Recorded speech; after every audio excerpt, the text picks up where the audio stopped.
জৈব কৃষি করলে প্রথমে চাষি ভাইদের ফলনটা কমে যায়, কিন্তু আমরা দেখেছি বিভিন্ন সময় অনেক দিন ধরে যদি জৈব কৃষি আমরা করে থাকি, পরপর করে থাকি, অবশ্যই প্রথমে একেবারেই আমরা পুরোপুরি জৈব সার দিতে পারবো না, কারণ এতটা প্রোডাকশন হয়তো আমাদের হাতে থাকে না।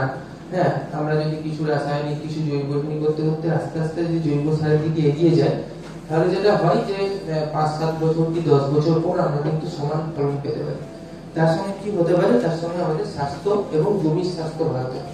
আমাদের যে জৈব সার আমরা ব্যবহার করি তার মধ্যে খুব খুব পরিচিত যেগুলো আছে সেগুলো কিছু কম্পোস্ট সার আছে, যেমন হলো ভার্মি কম্পোস্ট বা কেঁচো সার আপনাদের কাছে খুবই জনপ্রিয়, বা হয়তো F1 যেটাকে ফার্ম ইয়ার্ড ম্যানিওর বলা হয় সেগুলো। তো কি থাকে, আপনার কিছু অ্যাজোলা থাকে, কিছু অণুজীব যেমন অ্যাজোটোব্যাক্টর, ব্যাজোস্পাইরিয়াম বা যে রাইজোবিয়াম।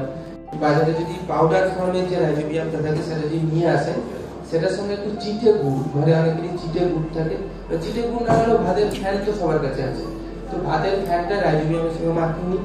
তো যখনই জলটা শুকিয়ে যাবে তখন অ্যাজোলা কিন্তু জমিতে একটা অর্গানিক ম্যাটার সাপ্লাই করবে। তাছাড়া সারাটা সময় ধরে ধানের ক্ষেত্রে সে নাইট্রোজেন দেবে।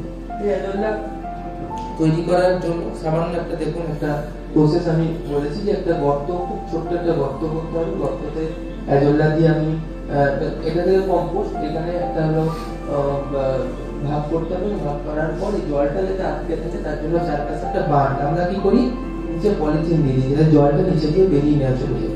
এই অ্যাজোলা গুলো তুলি একটা গর্তে ভর্তি করি, ভর্তি করার পর সে সঙ্গে কিছু গোবর সার, কিছু পাট এগুলো মিশিয়ে দিয়ে সেটাকে পলিথিন দিয়ে চাপা দিই।